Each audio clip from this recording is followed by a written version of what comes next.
ያለን መራይ ፍኖት የጽድቅ ደጃፍ ምድራዊት ገነት በእንግድነት አገር መጠጊያ ርስታችን ግቢ ጉባኤ ነሽ የእኛስ እናታችን በእንግድነት አገር መጠጊያ ርስታችን ግቢ ጉባኤ ነሽ የእኛስ እናታችን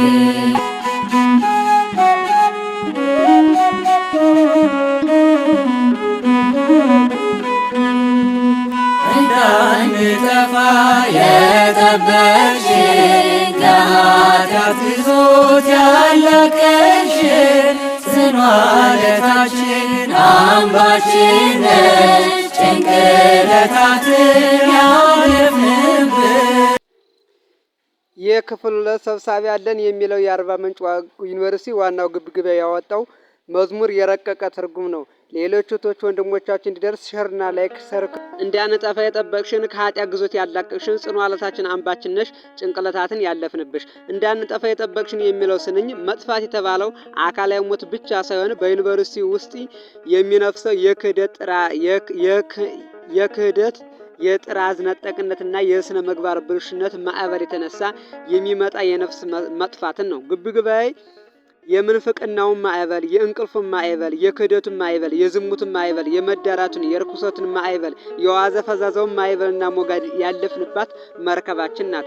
ከክፉ ሰሪዎች አምባ መጠጊያችን ናት። የኖህ መርከብ በላይ ዶፍ በምድር ጎርፍ የሰማይ መስኮት ተከፍተው ምድር አፍ አውጥታ ማዕበል ሲያፈሱ ፍጥረትና ኖህን ከፍል ውሃ ከሚፈላ ውሃ ያወጣች መርከብ ናት።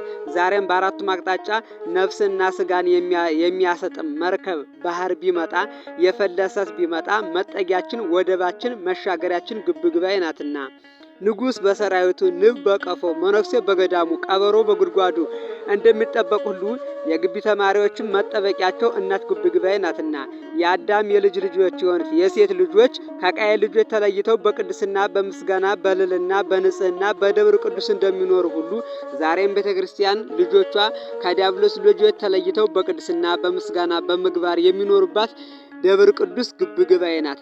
የሴት ልጆች ከቃየል ልጆች ጋር በኃጢአት እንደማይተባበሩ ሁሉ የግብግባይ ልጆችም ከአሕዛብና ከመናፍቃን ልጆች ጋር በኃጢአት አይተባበሩምና በማቴዎስ 18:14 ላይ ከእነዚህ እንኳ ከታናናሾቹ አንዱ እንኳ እንዲጠፋ የሰማይ ያለው አባታችሁ ፈቃድ አይደለም እንዳለ ክርስቶስ ግብግባይም የዚህ መለኮታዊ ፈቃድ አስፈጻሚ በመሆን ተማሪዎቿን በባዕድ አምልኮ በሱስ እንዳይጠፉ ትጠብቃለችና ለዛም ነው ልጆቿ የማታንቀላፋ ተጎረኛችን ጠብቅልን ጠብቅልን ማህበራችንን ጠብቅልን ጉባኤያችንን እያሉ የሚዘምሩት። ቅዱስ ዮሐንስ አፈወርቅ ቤተክርስቲያን የወደቡ መጠጊያ ናት። ማዕበል የመታቸው ሞገዱ ያናወጻቸው መርከቦች ወደ ወደቡ ገብተው እረፍትን እንደሚያገኙ ሁሉ ዓለም ነፍሳቸውን የደቆሰቻቸው ሰዎችም መጥተው ቤተክርስቲያን ያርፋሉ ይላል።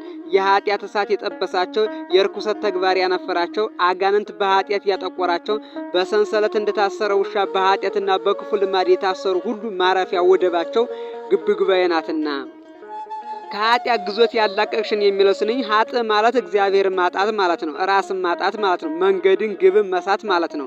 ኃጢአት ያግዛን ማለት ያሰድዳን ማለት ነው። ኃጢአተኛ ማንም ሳያሰድደው ይሻል እንደተባለ አዳም ከገነት ወደ ምድር የተሰደደው ቃየል አቤልን ገሎ የተሰደደው በኃጢአት ነው። ቃየል ወንድሙን አቤልን ገሎ ሲሰደድ ኮሽታ ድምጽ በሰማ ጊዜ ድምጽ ነው ብሎ የሰው ድምጽ ነው ብሎ ይፈራ ነበር፣ ይደነግጥ ነበር። የሰው ወገን አንድ አቤል ነበር፣ እሱም ሞቷል። ቃየል ግን ፈራ፣ ደነገጠ። ኃጢአተኛ ሰው ፍጥረት ሁሉ ያሳድደዋልና ይፈራና ቀበዥባዣ ነው የሚሆነው። እኛ ኃጢአት ስንሰራ ከቤተ ክርስቲያን ከአገልግሎትን ከጸሎት ከስግደት ከማስቀደስ ማንም ሰው ውጡ ብሎ ሳይከለክለን የራሳችን ክፉ ስራ ግን ድምጽ ሳያወጣ እያቃጠለ ያሳድደናል። የሰው ልጅ የቅርብ አሳዳጁ የራሱ ኃጢአት ነው። ሰው በራሱ ለራሱ ጠላት ነው። የሰረቀ፣ የዘሞተ፣ የገደለ፣ የበደለ፣ የጨፈረ፣ የሰከረ በራሱ ይሳደዳል፣ አገልግሎትም አይሳተፍም፣ ራሱን የረከሰ ፍጥረት አድርጎ ይቆጥራልና። አንድም የኃጢአት ግዞት ማለት የኃጢአት ባሪያ መሆን ማለት ነው። በዮሐንስ ወንጌል ምዕራፍ 8 ከቁጥር 34 ላይ ኃጢአት የሚያደርግ ሁሉ የኃጢአት ባሪያ ነው ይላል። ባሪያ የገዛ ፈቃድ የለውም፣ ጌታውን ያዘዘውን ብቻ ያደርጋል እንጂ። ሰውም የኃጢአት ባሪያ ከሆነ ከዲያብሎስ ነው ነገሩ ሁሉ የሚታዘዘው፣ በራሱ ስልጣን የለውም። ስለዚህ የዲያብሎስ አሽከር ነው የሚሆነው። እኛ ለጓደኞቻችን፣ ለቤተሰቦቻችን፣ ለወንድሞቻችን፣ ለስራ ባልደረቦቻችን፣ ለጌታችን አንገዛም። የሚገርመው ግን በኃጢአት ሁላችን የዲያብሎስ ባሪያዎች ነን። ለምን ቢባል ቅዱስ ጳውሎስ በሮሜ 6 ምዕራፍ 16 ላይ ለመታዘዝ ባሪያዎች እንድትሆኑ ራሳችሁን ለምታቀርቡለት ለእሱ ለምታዘዙለት ባሪያዎች እንደሆናችሁ አታውቁምን? ለሞት ኃጢአት ባሪያዎች ወይም ለጽድቅ የመታዘዝ ባሪያዎች ናችሁ ይላልና። ቅዱስ ጳውሎስ በገላትያ 5:1 ላይ በነጻነት እንኖር ዘንድ ክርስቶስ ነጻ አወጣን ይላል። ለታመሙት በኃጢአት ለተገዙት ሁሉ የሚያድን ክርስቶስ ነው። ግብግባውም የክርስቶስ ወንጌልን በማስተማር ተማሪዎቿን ከጨለማ ግዞት አውጥታ ወደ ብርሃን ክርስቶስ ታደርሳለችና። ቅዱስ አትናቴዎስ በምስጢረ ሥጋዌ ትምህርቱ ላይ ጌታ ሰው የሆነው እኛን ከዲያብሎስ ባርነት ግዞት ነጻ ሊያወጣን ነው እንዳለ የዘመኑ ትውልድ ከኃጢአት ግዞት የምታወጣው የምትጠብቀው የክርስቶስ አካል የተሰኘችው ቤተክርስቲያንና ግብግባዬ የተመሰረቱት ትውልድን ከእሳት ባህር፣ ከርኩሰት ዓለም፣ ከምንፍቅና ጎርፍ ዘንጥ ለኢየሱስ ፈውስ በቦክስ እፈስ በኢየሱስ ከሚሉት ከደቀ አርዮስኝ ለመጠበቅ ነውና። ጽኑ አለታችን አምባችን ነሽ የሚለው ስንኝ ጽኑ አለታችን ጽኑ አለት ማባሏ በዩኒቨርሲቲ ውስጥ አስተሳሰብና ርዕዮተ ዓለሞች እንደ አሸዋያ ሲለዋወጡ ግብግባዬ ግን በማይናወጥ መሰረት በሐዋርያት በክርስቶስ መሰረትነት ጸንታ ቆማለች። መዝሙር 18:2 ላይ እግዚአብሔር አለቴ ነው፣ አምባዬ ነው፣ መጠጊያዬም ነው እንዳለ በክርስቶስ የተመሰረተችው ግብግባዬ አለት ናት። አለት ማለት የጠነከረ፣ የጠበቀ፣ የማይሰበር፣ የማይገፋ፣ የማይሸነፍ ማለት ነው። አምባ ማለት መጠጊያ፣ መሸሸጊያ፣ መከታ፣ ቤዛ ማለት ነው። ግብግባዬም የመናፍቃን ጠለሸት፣ የመከራው እሳት፣ የመንግስትና የአሕዛብ ሴራ፣ የጠላት ጦር የማይደፍራት የማያናጉጻት አለት ግብግባዬ ናት። በዚች አለት ላይ ቤተክርስቲያንን እሰራለሁ የገሃነም ደጆችም አያናጉጿትም እንዳለ በማቴዎስ 16:18 ላይ። ስለዚህ ይህ አለት የተባለው ቅዱስ ጴጥሮስ ነው። በቅዱስ ጴጥሮስ ላይ በአለት በተባለው ቅዱስ ጴጥሮስ ላይ ቤተክርስቲያን እንደጸናችኝ በዚች አለት በተባለች ግብግባዬም እንደ አለት የሆኑ ታላላቅ ትውልድ ታላላቅ ቅዱሳን ይወጡባታልና። ስለዚህ የዚች ቤተክርስቲያን አካል የሆነች ግብግባዬም አትናወጽም፣ የሲኦል ደጃፉም አያናጉጿትም። ቅዱስ ኤፍሬም ቤተክርስቲያን የማትፈርስ ግንብ የማትናወጽ መሰረት ናት ይላታል። ግብግባዬም የማትፈርስ የቤተክርስቲያን ማገርና ምሰሶ ናትና። ጭንቅለታትን ያሳለፍንብሽ የሚለው ስንኝ ጭንቅለታት የተባለው ተማሪው በፈተና ወቅት፣ በህመም ወቅት፣ በኢኮኖሚና በጤና የሚያሳልፈው ችግር ነው። የሚያሳልፋቸው መንፈሳዊ አገልግሎት ከግብ ለማድረስ በእቅዱ መሰረት ለማከናወን ሌት ተቀን የሚያደርገው ውጣ ውረድ ነው። ለምሳሌ በተለያዩ ግብግባዎች እንደሚታየው የገና እና የትንሳኤ ኮሚቴ የሚያሳልፉት ጭንቀት፣ ገቢ ለማሰባሰብ የሚያደርጉት ጭንቀት፣ እንዲሁም ለአገልግሎቱ አደናቃፊ የሆኑ የሰይጣን ፈተናዎች የግብግባዊ ጭንቀቶች ናቸው። ነገር ግን ይህን ጭንቀት ከእግዚአብሔር ጋር ሆነን በድል እንጓጣዋለን። ሁለተኛው ጭንቀት የቤተሰብ ናፍቆት ጭንቀት፣ የኃጢአት ጭንቀት፣ የሞት ጭንቀት፣ የስደት ጭንቀት፣ የፈተና ጭንቀት በድል የምናልፈው በግብግባዬ ነውና። መዝሙር 46:1 ላይ እግዚአብሔር በመከራ ቀን መጠጊያና ኃይላችን ነው ይላል። በችግራችን እሱን ስንጠራ ይደርስልናል። አጽናኝ መንፈስ ቅዱስ ጰራቅሊጦስ ከኛ አይጠፋምና። ሰብሳቢ ያለን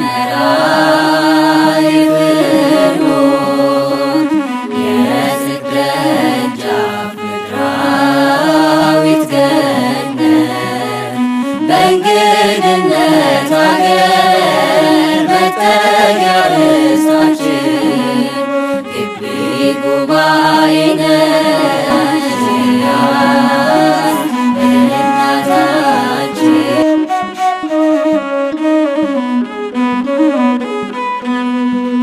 የአምላክን ድምፅ ሰምተናል፣ የጽድቅን ብርሃን አይተናል። መንገድ መሪ የእኛ ደማስቆ አስተማሪ። የአምላክን ድምፅ ሰምተናል፣ የጽድቅ ብርሃን አይተናል፣ ሐናንያችን መንገድ መሪ፣ የእኛ ደማስቆ አስተማሪ የሚለው አንጓ ላይ የአምላክን ድምፅ ሰምተናል በሚለው ስንኝ ላይ በዮሐንስ ወንጌል ምዕራፍ 1 ከቁጥር 27 ላይ በጎቼ ድምፄን ይሰማሉ እኔም አያውቃቸዋለሁ ይከተሉኝማል ይላል። በጎች የፖለቲካን፣ የዘርን፣ የቋንቋን፣ የፍልስፍናን፣ የጥንቆላን፣ የተንኮልን፣ የክፉ ምኞትን፣ የቅናትን ድምፅ ትተው የክርስቶስን ድምፅ የሚሰሙ ብዙዎች ናቸው። የጌታ ድምፅ ለሰውነታችን ፈውስ፣ ለነፍሳችን እረፍት፣ ለኑሯችን ሰላም፣ ለሕይወታችን ብርሃን ስለሚሰጠን ተግተን የክርስቶስን ድምፅ እንሰማለን። ቅዱስ ዮሐንስ አፈወርቅ የእግዚአብሔር ቃል የነፍስ መድኃኒት ነው ይላል። የእግዚአብሔር ቃል ድውይን ይፈውሳል፣ አንካሳን ይጠግናል፣ ጎባጣን ያቀናል፣ ሙታንን ያስነሳል፣ ልምሾን ያነቃል፣ የጠፋ አካልን ይሰራል፣ የታወረ ልብን፣ የተደፈነ አእምሮንና ጆሮን ይከፍታል። በግ የተባለው ሳኦል ድምፁን ሰምቶ ዓይኑ በራለት፣ ልቦናው በራለት። በግ የተባሉ ምእመናንም ድምፁን ሰምተው ብርሃን ያያሉና ብርሃን ክርስቶስን ያያሉና የጽድቅ ብርሃን አይተናል በሚለው ስንኝ ላይ ቅዱስ ጳውሎስ በሐዋርያ ሥራ ምዕራፍ 9 ከቁጥር 3 ላይ ጀምሮ ስናይ የፈቃድ ደብዳቤ ይዞ ደማስቆ ያሉትን ክርስቲያኖች ሁሉ ለማሰር ለመግደል ሲገሰግስ ድንገት ከሰማይ የብርሃን ድምፅና እይታ ነጎድጓድ ተሰማ። ጌታም ሳኦል ሳኦል ስለምን ታሳደኛለህ አለው። የመውጊያውን በትር ብትወረውረው በአንተ ላይ ይብስብሃል አለው። ጳውሎስም ጌታ ሆይ አንተ ማነህ አለው። አንተ የምታሳደኝ ከዋልኩበት አላሳድር ካደርኩበት አላውልቅ ያልከኝ እኔ የናዝሬቱ ኢየሱስ ነኝ አለው። ጳውሎስም ምን ላድርግ ሲል ወደ ከተማው ግባ አለው። ጳውሎስም ዓይኑ ታውሮ ነበርና ወደ ከተማው በሰዎች እየተመራ ገባ። ከ3 ቀን በኋላ ሐናንያ በእግዚአብሔር ዘንድ ተልኮ መጥቶ አጠመቀው። ቅዱስ ጳውሎስም ፊቱና ልቦናው በራለትኝ። ኦሪትን ብቻ ሳይሆን ሐዲሳትን መስበክ ጀመረ። በቆሮንቶስ የኦሪትን ትምህርት ብቻ ሳይሆን የወንጌል ትምህርትን የክርስቶስን ትምህርትን ማስተማርን ጀመረ። አንድ የጥፋት ደብዳቤ ይዞ ወጥቶ 14 የሕይወት ደብዳቤዎችን ይዞ መጣ። አንዲት ከተማን ደማስቆን ሊያጠፋ ወጥቶ እልፍ ከተሞችን አለማ። ብሉያትን ሊያስተምር ወጥቶ ሐዲሳትን አስተማረ። ሊገድል ወጥቶ እንደ በግ ታረደ። የጨለማን ተግባር ለማሳካት ወጥቶ የብርሃን ተግባርን አሳካ። በጨለማ ወጥቶ በብርሃን ተመለሰ። ክርስቶስና መምህሩ ሐናንያን ሰምቶ ሊቀ ካህናቱንና ቀያፋን እንዲሁም የቀድሞ የሕግ መምህሩን ገማልያልን ተዋቸው። የገማልያልና የሐናንያ ቀያፋን ተልኮን ትቶ የክርስቶስና የመምህሩ የሐናንያን ተልኮ ማፋጠን ጀመረ። ግብግባዬ ልጆቿ የቅዱስ ጳውሎስ ሕይወትን ይመስላሉ። ቀድመው የደከሙ፣ የሰለቹ፣ የሰነፉ፣ ለውሸት የሚገዙ ነበሩ። የሐናንያን ድምፅ ሰምቶ ሳኦል እንደተመለሰ እነሱም የግብግባዬን ድምፅ ሰምተው ይመለሳሉና ብዙዎች የጥፋት ትምህርትን ብቻ ተምረን ለመመለስ አስበው ነበር። ብዙዎች መልካም ነገሮችን እንደ ጳውሎስ ግን አግኝተዋል። ቅዱስ ጳውሎስ አንድ የሞት ደብዳቤን ይዞ ወጥቶ 14 የሕይወት ደብዳቤዎችን ይዞ እንደመጣ ቅዱስ ጳውሎስ አንድ ደማስቆ ከተማ ለማጥፋት ወጥቶ እልፍ ከተማዎችን ወንጌል እንዳስተማረ እንዳለማ ሁሉ እኛም አንድ ዲግሪ ለመማር ወጥተን በግብግባዬ መሪነት ግን ብዙ ጥበብን ተምረናል። ቅዱስ ጳውሎስ በሐናንያ መሪነት ክርስቶስ እንዳገኘ ብዙ ጥበብ እንዳገኘ እኛም በግብግባዬ መሪነት ጥበብን፣ ንግግርን፣ አስተዳደርን፣ መጽሐፍ ቅዱስን፣ የኮርስ መጽሐፍትን እናገኛለንና መዝሙርን፣ ኪነ ጥበብን፣ ቋንቋን፣ ጊዜ አጠቃቀምን፣ ስነ ስዕልን፣ ጽዋን፣ ወረብን፣ በገና መዝሙርን እንማራለን። ጸሎትን፣ ስግደትን፣ ድምፅን፣ የምልቋ ቋንቋን፣ ትርፍን፣ ገቢ ማሰባሰብን፣ ልማትን፣ ሙያን፣ የተለያዩ የሥራ ፈጠራዎችን እንማራለን። ጥበብን፣ ከሰዎች ጋር መግባባትን፣ መረዳዳትን፣ መቻቻልን፣ መዋደድን፣ ምክክርን፣ ንስሐን፣ ትሕትናን እንማራለን። ምግባርን፣ ሥርዓተ ቤተ ክርስቲያንን፣ መታዘዝን፣ ድርሰትን፣ ስነ ጽሑፍን እንማራለን። አብነት ትምህርትን፣ ምጽዋትን፣ እረኝነትን፣ ኃላፊነትን፣ ጥንቃቄን፣ ትዕግስትን፣ ልጅ ማሳደግን፣ በጎ አድራጎትን ሁሉ እንማራለን። ምን የማታስተምራለ? ግብግባዬ ማዕዘ ጥበብ ትባላለች። የጥበብ መፍለቂያ ማኅፀነ ቤተ ክርስቲያን ትባላለችና ቅዱስ ጳውሎስ አንድ የሐናንያን ድምፅ ሰምቶ ዓለምን ዙሮ እንዳስተማረ ተማሪዎችም የግብግባዬን ድምፅ በመስማት የተማሩትን ጥበብ፣ የተማሩትን ዕውቀት፣ ሙያ፣ ሀብት ሁሉ ለዓለሙ ሁሉ ልክ እንደ ቅዱስ ጳውሎስ ያስተምራሉና ሐናንያችን መንገድ መሪ የሚለው ስንኝ በዮሐንስ ወንጌል ምዕራፍ 8 ከቁጥር 12 ላይ እኔ የዓለም ብርሃን ነኝ፣ የሚከተለኝም ብርሃን ይሆንለታል እንጂ በጨለማ አይመላለስም እንዳለ ሐናንያ ግብግባዬን የሰማ ትውልድ እንደ ቅዱስ ጳውሎስ በብርሃን ዓለም ይመላለሳልና ሐናንያ ለሳኦል ወንድሜ ሳኦል ሆይ ጌታ ኢየሱስ ነው የላከኝ እንዳለ ግቢ ጉባኤም ለተማሪዎቿ ልጆች ሆይ ክርስቶስ ነው የላከኝ ብላ ሁሌም ድምጿን ለልጆቿ ታሰማለች፣ ወደ ብርሃን ክርስቶስም ታመራለችና። ቅዱስ ጎርጎርዮስ ዘእንዝናዙ መንገድ የሚመራ መምህር የነፍስ ዓይን ነው ይላል። ዩኒቨርሲቲ የሚሰጠን ትምህርት የስጋን እንጂ የነፍስን መንገድ አይመራም። ግቢ ጉባኤ የስጋን መንገድ ብቻ ሳይሆን ጥልቁን የነፍስን መንገድም ትመራናለች፣ ታስተምረናለች። የስጋን ነገር የሚያስተምር መምህር መነሻው ስጋ ነው፣ መነሻው ምድር ነው፣ መድረሻውም አፈር ነው። የነፍስን ነገር የሚያስተምር መምህር ግን መነሻው ሰማይ ነው፣ መድረሻውም ሰማይ ነው። የኛ ደማስቆ አስተማሪ የሚለው ስንኝ ደማስቆ ቅዱስ ጳውሎስ ለማጥፋት የሄደባት ነበረች። ኋላ ግን ለመመረጥ የበቃባትን ታንጾ የተመለሰባት ቦታ ደማስቆ ትባላለች። ሳኦል ሐናንያን ያገኘው በደማስቆ እንደነበር ሁሉ የግቢ ተማሪዎችም ሐናንያቸውን ግቢ ጉባኤ ያገኙት በዩኒቨርሲቲ ውስጥ ነው። ንጽጽር ሐናንያና ግቢ ጉባኤ መንገድ መሪ፣ ደማስቆ እና ዩኒቨርሲቲ ቦታዎች ናቸው። በዚህ አንጓ ላይ የአምላክን ድምጽ ሰምተናል፣ የጽድቅ ብርሃን አይተናል፣ ሐናንያችን መንገድ መሪ፣ የኛ ደማስቆ አስተማሪ በሚለው አንጓ ውስጥ የግቢ ጉባኤ ሁለንተናዊ ለውጥን ያሳያል። ሳኦል ድምጹን ሰምቶ ቃለ እግዚአብሔርን ሰምቶ ጣዕሙን እግዚአብሔር እንዳገኘ ተማሪዎችም የመለኮት ድምጽ አግኝተዋል። ሐናንያ ለሳኦል ግቢ ጉባኤ ደግሞ ለተማሪዎች መንገድ መርተዋል። ሳኦልም ተማሪዎችም ብርሃን ክርስቶስን አግኝተዋል። ሐናንያ በኃጢአት ለታወረው ሳኦል መንገድ እንዳሳየ ሁሉ ሐናንያ የተባለች ግቢ ጉባኤም በዝሙት፣ በስንፍና፣ በበደል፣ በሶሻል ሚዲያ የታወረውን ትውልድ ልብ እውነተኛ መንገድ ታሳያለችና አይን ያለው አይን የሌለውም ሰው የሆነ ቦታ ለመሄድ አቅጣጫ ጠቋሚ ውንዲቤን መንገድ መሪ ያስፈልገዋልና በኃጢአት በጽድቅም የምንኖር እኛ ወደ መልካም መንገድ ለመሄድ የምትመራ ሐናንያ መንገድ መሪ ግቢ ጉባኤ ናትና። የኛ ደማስቆ አስተማሪ ማለት እኮ ሐናንያ ማለት ግቢ ጉባኤ ማለት ነው። ግቢ ጉባኤ ማለት ስራ አስፈጻሚ፣ መምህራን፣ ንዑሳን፣ መተዋዊ ቤተሰብ፣ እናትና አባት ሁሉ ሐናንያ መንገድ መሪ ናቸው።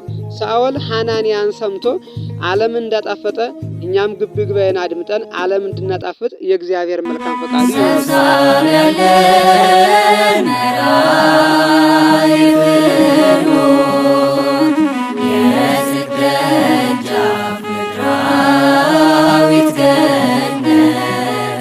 Thank